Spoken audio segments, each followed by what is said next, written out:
हम लोग मोललता पढ़ रहे थे, मोललता का आंकिक प्रश्न पढ़ चुके हैं, जितना तरीके से होना चाहिए था नॉर्मली उतना ही पूछेगा तुमसे। अभी आगे पढ़ना है मोल प्रभाज, या इसी को कहते हैं मोल अंश।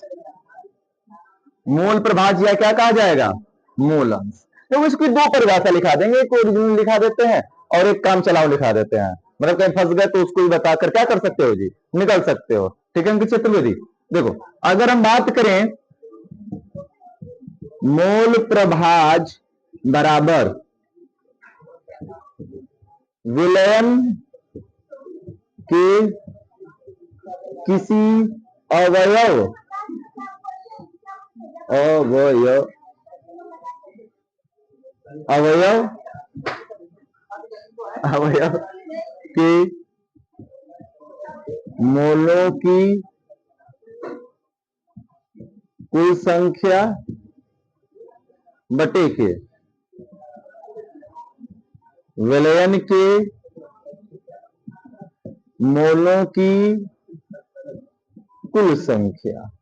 ठीक है, तो सिंपल सी बात है लल्ला कि किसी विलयन का मोल प्रभाज विलयन के किसी अवयव के मोलों की कुल संख्या, विलयन के अवयव की मोलों की कुल संख्या और बटे के विलयन के मोलों की कुल संख्या के अनुपात को क्या कह देते हैं लल्ला, विलयन का मोल प्रभाज कह देते हैं। हालांकि डिफाइन करना अलग बात है, डिफाइन नहीं किया है, पहले डिफाइन करते हैं लोग इस तरीके से। या जो दूसरी परिभाषा बताएंगे, मोल प्रभाज को काई द्वारा प्रदर्शित करते, किसे प्रदर्शित करते दिया, काई। अब इसको लेकर कई लोग युद्ध करते हैं, झगड़ा करते हैं कि काई नहीं है ये चाई है। कोई कहता काई, कोई कहता चाई। तो दोनों तरीका जान लो, कोई चाई कोई कहता, क्यों काई कोई कहता। ये भैया इसको हम CHAI लिखते हैं, इसकी अंग्रेजी क्या होती है, चाई। चाई जैसे ट्रेनिया बोलते चाई चाई, वो वाला चाई नहीं है। अगर ये चाई है तो फिर इसको चमस्टी फिर पढ़ो, CS से च है, इसको चमस्टी फिर पढ़ो। ठीक है, वही तो बता रहे। तो अब सुनो, तो कुछ लोगों ने कहा कि हम इसे चाय मानेंगे, तो कोई कहता है चाय। लोगों ने कहा कि नहीं, हम केमिस्ट्री अगर जिस प्रकार से केमिस्ट्री पढ़े वैसे इसको पढ़ेंगे, ये काई पढ़ेंगे। CH को क, H को साइलेंट CAI, काई। ये साइलेंट हो गया तो काई पढ़ा जाएगा। मामला समझ में आई। तो बाकी इन दोनों के झगड़ों को देखकर कुछ लोगों ने कहा ना हम चाय पढ़ेंगे ना काई पढ़ेंगे, हम इसको मानेंगे बड़का एक्स। हटा दिए झगड़े झंझट दूर। तो कुछ किताबों में बड़ा एक्स लिखा हुआ मिलेगा, तो बड़का एक्स लिखा हुआ दिखाई दे, चाहिए लिखा हुआ दिखाई दे, सब बात जानते रहो। इसको भी मूल प्रभाज कहते हैं, इसको काई भी कहते हैं और चाय भी कहते हैं। कोई झगड़ा करे कहे कि ये है अंग्रेजी, तुम्हें चाय पढ़ना है चाय पढ़ो, तुम्हें काई पढ़ना है काई पढ़ो। ठीक है ना। जो एच को साइलेंट पढ़ेगा तो उसको काई पढ़ेगा, और जो एच को साइलेंट नहीं पढ़ेगा उसको क्या पढ़ेगा, चाय पढ़ेगा। ठीक है सिलेंडर, बात समझ आ रही है। चलो जी, तो काई विलयन मतलब विलयन का मोल प्रभाज बराबर होगा काई विलय, विलय के मोल प्रभाज और प्लस काई विलायक, विलायक के मोल प्रभाज के योग के क्या होता है, बराबर होता है। तो दोनों परिभाषा लिखेंगे। इस वाले परिभाषा के अंतर्गत कहा जाएगा कि किसी विलयन का मोल प्रभाज विलयन में किसी अवयव के मोलों की कुल संख्या तथा, ये भैया विलयन के दो ही तो अवयव होते हैं ना, एक विलय और एक विलायक।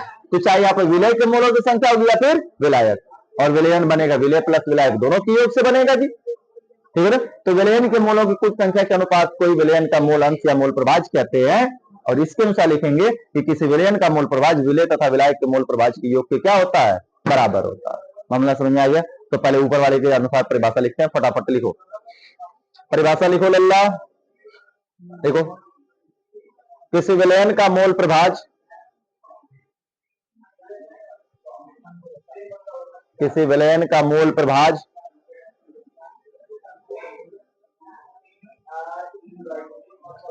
किसी विलयन का मोल प्रभाज हो गया विलयन में किसी अवयव की विलयन में किसी अवयव के विलयन में किसी अवयव के विलयन में किसी अवयव के मोलों की कुल संख्या विलयन में किसी अवयव के विलयन में किसी अवयव के मोलों की कुल संख्या अवयव के मोलों की कुल संख्या तथा तथा तथा विलयन के मोलों की कुल संख्या के अनुपात को तथा विलयन के मोलों की कुल संख्या के अनुपात के को नहीं के लिखना अनुपात के बराबर होता है। विलयन के मोलों की कुल संख्या के अनुपात के बराबर होता है। भैया अंकित चतुर्वेदी सुन लो जी परिभाषा फिर से। कहा गया किसी विलयन का मूल अंश या मूल प्रभाज,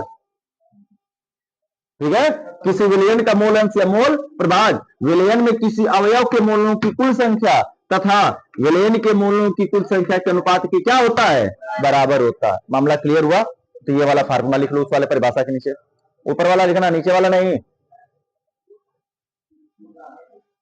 जल्दी जल्दी करो हमारे देश के वीर जवानों। हरे राम।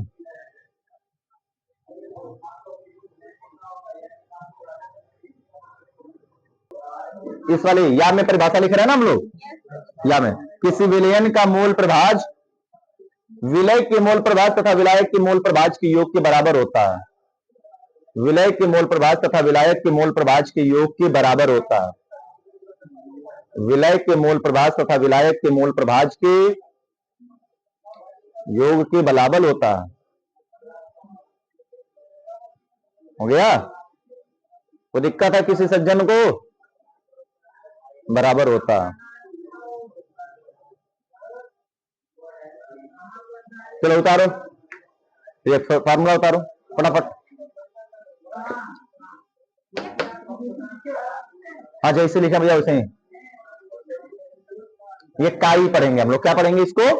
काई। पढ़ने वालों को पढ़ने दो जो पढ़ाए, हम लोग काई पढ़ेंगे। एक्स क्यों पढ़े भैया? जो दिया गया जो होता है वो पढ़ेंगे कि झगड़ा कर लिया लोग दो तो तीसरा अलग खोज दिया तो उसको हम पढ़ने चले। एक्स जैसे दो दोस्त आपस में झगड़ा कर रहे थे, एक कह रहा था कि हवा बहती है, एक कह रहा था हवा बहता है, दोनों भिड़ गए। अब तीसरा को आकर छुड़ाना पड़ा कि ना हवा बहती ना हवा बहता बल्कि हवा बह। काम खत्म। तो वैसे इसी में कोई कह रहा था चाय है, कोई कह रहा था काई है, तो फिर तीसरा के कह ना चाय ना काई है एक्स। हो गया जी? चलो अब जान बात समझे इधर। हम विलय के मूल प्रभाज और विलायक के मूल प्रभाज के दोनों को अलग अलग परिभाषित करते हैं। विलय के मूल प्रभाज और विलायक के मूल प्रभाज दोनों को क्या करेंगे हम? अलग अलग परिभाषित करते हैं। नीचे लिख लो स्टार बनाकर। किसी विलयन में विलय तथा विलायक के मूल प्रभाज को किसी विलयन में विलय तथा विलायक के मूल प्रभाज को अलग अलग परिभाषित किया जाता है।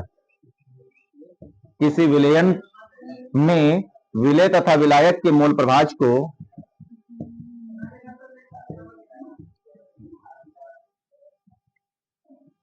किसी विलयन में विलय तथा विलायक के मूल प्रभाज को अलग अलग परिभाषित किया जाता है। अलग अलग परिभाषित किया जाता है।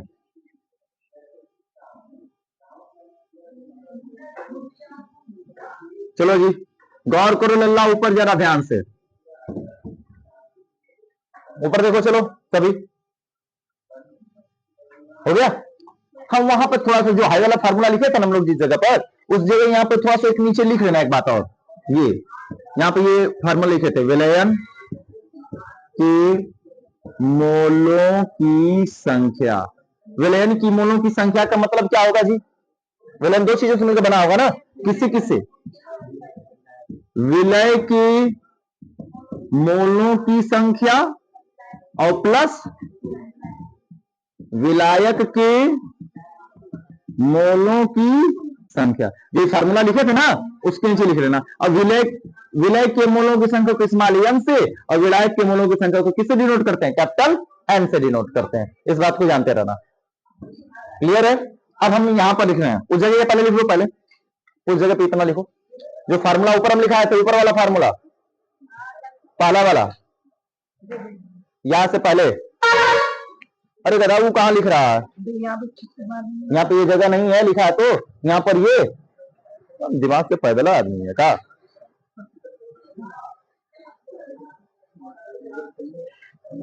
अरे इतना जगह बचा जी, हमें इतने में हो जाएगा, तब फिर हो गया सिलेंडर।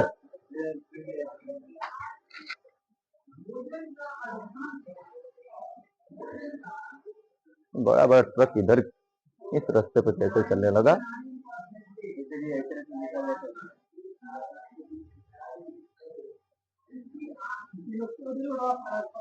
रोडवा पूरा खराब कर दिया।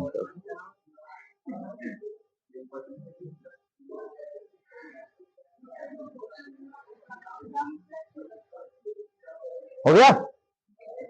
स्मॉल एन क्या है? विलय के मोलों की संख्या। कैपिटल एन क्या है? विलय। अब चलो हम लोग इसमें चलते हैं जी। विलय के मोल पर भाग बराबर क्या कहेंगे हम लोग? विलय के मोलों की संख्या। देखो क्या लिखा गया था यहां पर लिखा था ना, विलयन में किसी अवयव के मोलों की संख्या। तो जिस अवयव का मोल प्रभाग पूछेगा उसी अवयव का क्या लिखेंगे? मोलों की संख्या। तो विलय का पूछा तो विलय के मोलों की संख्या, विलायक का पूछता तो विलायक के मोलों की संख्या। थोड़ा सा पुराना वाला फार्मूला और इस वाले फार्मूले को मैच कराओ। वहां पर लिखते हैं मोल प्रभाग बराबर विलयन में किसी अवयव के मोलों की कुल संख्या। तो भैया तो विलयन में जिस अवयव का तुमको मोल प्रभाग चाहिए उस अवयव की क्या लिखेंगे यहाँ पे हम? मोलों की संख्या। तो हमें विलय का मोल प्रभाग चाहिए तो ऊपर वाले में कौन सा अवयव लिखेंगे? विलय के मोलों की कुल संख्या या विलय के मोलों की संख्या। मान रखते हैं जी ये वाला ऊपर, हमको पता है, ये रख देंगे हम लोग। तो क्या लिखेंगे? काई। इसको शॉर्ट में लिखने का मोल प्रभाग काई, और नीचे लिख देंगे क्या? विलय। तो इसको क्या पढ़ेंगे पूरा? विलय का मोल प्रभाग। दीपक पाल समझ में आ रहा है? विलय हम हिंदी में पूरा लिखे विलय का मोल प्रभाग, उसी को सिंबल बना दिए। मोल प्रभाग को सिंबल मोल प्रभाग काई और विलय नीचे लिख दिए। तो पढ़ेंगे विलय का मोल प्रभाग बराबर विलय के मोलों की संख्या को किससे डिनोट करते हैं? स्मॉल एन से, स्मॉल एन बटे के विलयन के मोलों की कुल संख्या। विलयन के मोलों की कुल संख्या कितने के बराबर है? एन प्लस कैपिटल एन के बराबर है। यानी विलय के मोलों की संख्या विलय के मोलों की संख्या के योग के क्या है? बराबर। तो आ गया फार्मूला कि नहीं आ गया जी? क्लियर हुआ? कोई जरूरी नहीं कि हमें विलयन के मोलों की संख्या दे, हमें दोनों की अलग अलग दे सकता है, तो हम जोड़ कर फिर लिखेंगे। अगर एक का में दे दिया तो इस पर रख देंगे, एक का में नहीं दिया तो अलग अलग रख देंगे फिर। क्लियर है? चलो परिभाषा लिख लिए हो, फार्मूला लिख डालो यहां से यहां तक लिख डालो, फिर समझा देते हैं एक बार, तो लोगों को कंफ्यूजन। अब इसी तरीके से विलायक का मोल प्रभाग पूछेगा हमसे। अब देखो खुद सुनो, नहीं समझ में आया था। विलायक का पूछेगा तो यहाँ पे विलयन का कौन सा अवयव रखेंगे? यहाँ पे लिखा गया था फार्मूले में कि विलयन के अवयव की कुल संख्या, तो कौन सा अवयव? विलायक का पूछे तब कौन सा हो जाएगा? विलायक।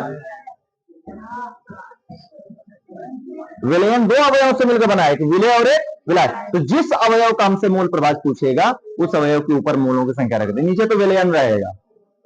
तो मोलों की संख्या दो चीजों से मिलकर बनी थी विलयन, एक विलय और एक विलायक। तो विलयन के मोलों की कुल संख्या मतलब विलय के मोलों की संख्या और बटे की विलायक के मोलों की संख्या n प्लस एन। विलय का हर एक सिंबल स्मॉल होता है, विलायक का हर एक सिंबल क्या होता है? कैपिटल होता है। रख देंगे यहाँ पर। तो यहाँ पर क्या बोलेंगे हम लोग? विलायक का मोल प्रभाग, मोल प्रभाग, और ये नीचे क्या लिख देंगे? विलायक। तो पढ़ेंगे विलायक का मोल प्रभाग बराबर विलायक के मोलों की कुल संख्या। पढ़ेंगे ना जी? विलायक के मोलों की कुल संख्या। अब देखो तुम लोग को देखने का हमको पूरा ऐसे घूमना पड़ जा रहा है, भाई दिक्कत की बात है, तो ऐसे गर्दनियां घूम जाती थी। चलो यहाँ पर विलायक के मोलों की संख्या किससे डिनोट करेंगे? विलायक अधिक होता है तो कैपिटल एन से डिनोट करेंगे। तो ऊपर क्या हो जाएगा? कैपिटल एन बटे के, नीचे तो वही रहेगा ना, small N plus capital N. अब परिभाषित इसको करो, क्या कहोगे? कि किसी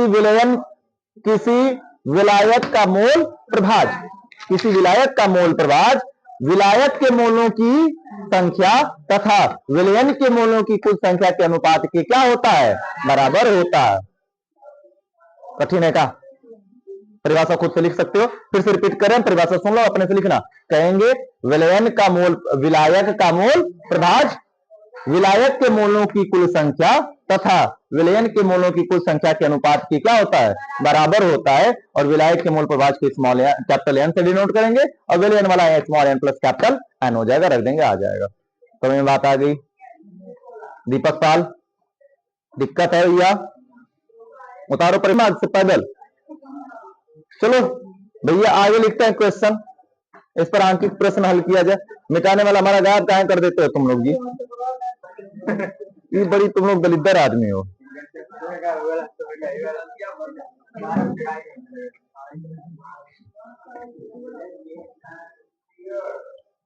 तो पता नहीं कैसा कैसा, अरे हम देख रहे हैं कैसा कैसा पेपर है ये सब, तो जूता पोछ करने फेंका है।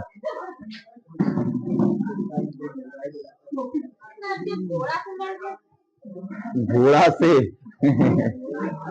जंगली घोड़ा कह सकते हो लल्ला। हाँ वो से मनवा क्या करिए, वो हमारी से मनवा आ गया कि हम उसके सामने क्या करने जाएंगे भला, सेल्फी लेने के लिए हमसे आ गया। चलो देखा जाए। नहीं वो कैंपा पी के सेल्फी लेने आ गया हमारे सामने, वीडियो बनाने को आता है। चलो ए भैया सवाल पढ़ते हैं, छोड़ जाने दो। ग्लूकोज के 18 ग्राम को जल के 180 ग्राम में, तो एकदम आसान बनाते हैं, घोल कर विलयन बनाया गया। प्राप्त विलयन में ग्लूकोज तथा जल के मोल अंश की गणना कीजिए। जल के मोल अंश की क्या कीजिए, गणना कीजिए। चलो पहले सवाल को हल करते उसके बाद जी जरा गौर करने वाली बात लल्ला। सबसे पहला काम हमने क्या बताया, गिवन वैल्यू को लिखना। ग्लूकोज की मात्रा दी गई है सर जी C6H12, वो इसे लिखना बंद करो। की मात्रा कितनी दी गई है, 18 ग्राम। जल अलग से दिया गया है, न कि जल में घोल का विलयन दिया गया है। विलयन देता तो फिर घटा के जल की मात्रा निकालते हैं हम लोग। जल दिया गया है, H2O की मात्रा दे दी गई है 180 ग्राम दे दी गई है, ठीक है। अब कह रहा है कि जो विलयन बना है उस विलयन में काई ग्लूकोज का मान और काई जल का मान क्या कीजिए, मतलब ग्लूकोज का मोल प्रभाज और जल का मोल प्रभाज ज्ञात कीजिए। ये भैया हमने कई बार बताया, जिसकी मात्रा कम वह विलेय और जिसकी मात्रा अधिक वह क्या हुआ, विलाय। यस कहा लगाएंगे, जल विलयन है जरा, यहाँ कह रहा था कि विलयन की मात्रा है 180 ग्राम, तब ना विलयन लिखते 180 ग्राम WS लिखते। ये साफ साफ बोल रहा है कि 180 ग्राम जल में घोलकर विलयन बनाया गया, और कहता कि जल में घोलकर, ऐसे कहा होता है कि जल में घोलकर 180 ग्राम विलयन बनाया गया, तब यह विलयन की मात्रा होता है। जब जल ना लिखते, जब लिखते विलयन की मात्रा। क्लियर है? आगे चलो समझते हैं जी। ये भैया अब हमें मोल प्रभाज निकालना है, साफ साफ पता मोल प्रभाज। मोल प्रभाज निकालने के लिए क्या चाहिए, स्मॉल एन और बड़ा एन चाहिए ना, ये दो चीज चाहिए भैया, स्मॉल एन और बड़ा एन। स्मॉल एन और बड़ा एन निकालने के लिए क्या चाहिए, स्मॉल एन छोटका डबल हुआ की छोटकी मम्मी, और बड़ा एन बराबर बड़का डबल हुआ की बड़की मम्मी, यानी भार बटे के। अरे भैया नॉर्मलता में नहीं निकाला सकता है, हम भार बटे के अणुभार, भार बटे के अणुभार कोई मोलों की संख्या कहते हैं। पदार्थ के भार में अणुभार से भाग देंगे तो क्या कहा जाएगा, मोलों की संख्या। मतलब हमें स्मॉल एन निकालने के लिए दोनों पदार्थों का क्या चाहिए, भार दिया है सर जी। अब फिर क्या चाहिए, दोनों पदार्थों का, तो दोनों पदार्थों का अणुभार निकाले। सबसे पहले ग्लूकोज का निकालेंगे, C6H12O6 का अणु भार। सबको पता है अणु भार परमाणु भार के योग से निकलता है। कार्बन का 12 गुण पे 6, 1 गुण पे 12, 16 गुण पे 6, टोटल जोड़ना घरे बैठकर 180। ठीक है, जल का निकालोगे लल्ला, जल का अणु भार 1 गुण पे 2 प्लस 16, जोड़ोगे कितना आएगा 18। एक बात अभी यहां पे बताने वाली है, कौन स्मॉल होगा कौन कैपिटल होगा, तो देखकर कहोगे सर जी हाइबाधिक है तो कैपिटल हो या कम होता स्मॉल हो। अरे गधो, वह मात्रा के लिए है, किसके लिए, केवल भार के लिए कितनी वैल्यू दिया है और उसके आधार पर डिसाइड करेंगे। जब यहां पर डिसाइड हो गया कि ग्लूकोज विलेय है तो जब ग्लूकोज आगे का विलायक बन जाएगा। तो ग्लूकोज विलय, विलय के अणु भार को किससे डिनोट करेंगे, स्मॉल एम से, और विलायक के अणु भार को किससे डिनोट करते हैं, कैपिटल एम से। अब हमें स्मॉल कैपिटल मिल गया तो हम सिंपल सा सब एन और एन अलग अलग निकाल लेते हैं, फिर फार्मूले में रखते हैं। स्मॉल और कैपिटल एन अलग अलग निकाल लेंगे, फिर फार्मूले में रखेंगे। क्या होगा लल्ला बताना जरा। हम रख सकते हैं अतः स्मॉल एन बराबर छोटका डबल की छोटकी मम्मी, छोटका डबल कितना 18 बटे के 180, 1 बटा के 10 यानी 0.1। कैपिटल एन बराबर बड़का डबल की बड़की मम्मी, बड़का डबल कितना 180 बटे के एम का मान कितना आया 18, 18 दहा में 10 आ गया भैया। स्मॉल एन कैपिटल एन अलग अलग निकाल लिए सर जी। अब हम चलते हैं फार्मूले की तरफ, होले होले बढ़ते हैं। क्या होगा सूत्र, काई ग्लूकोज। तो सर जी विलेय है ना, ये सही पर ग्लूकोज क्या है विलेय। तो विलेय के मोल प्रभाज बराबर स्मॉल एन बटे की स्मॉल एन प्लस कैपिटल, विलय के मोलों की संख्या विलय की मोलों की संख्या विलायक के मोलों की संख्या। ये ना फॉर्मूला लिखा थे, रख दो जी। स्मॉल एन का मान कितना 0.1 बटे के 0.1 प्लस 10, जोड़ गुणा घर का भाग दे देना आ जाएगा। वो हम करेंगे क्या, काई जल, काई H2O बराबर मानते जल का मोल प्रभाज। भैया जल क्या है, जल विलायक है ना, विलायक के मोल प्रभाज को कैपिटल एन बटे के small N plus capital N, यही ना अंतर है जी। ऊपर स्मॉल इसमें क्या आ जाता है कैपिटल, तो 10 बटे के 0.1 प्लस 10 हल कर लोगे भाग दे दोगे आ जाएगा आंसर। कोई तकलीफ है क्या, कठिन कोई हमने बात बता दी, बहुत बड़ा तो अगर तो है नहीं, उतारो फटाफट हल करो।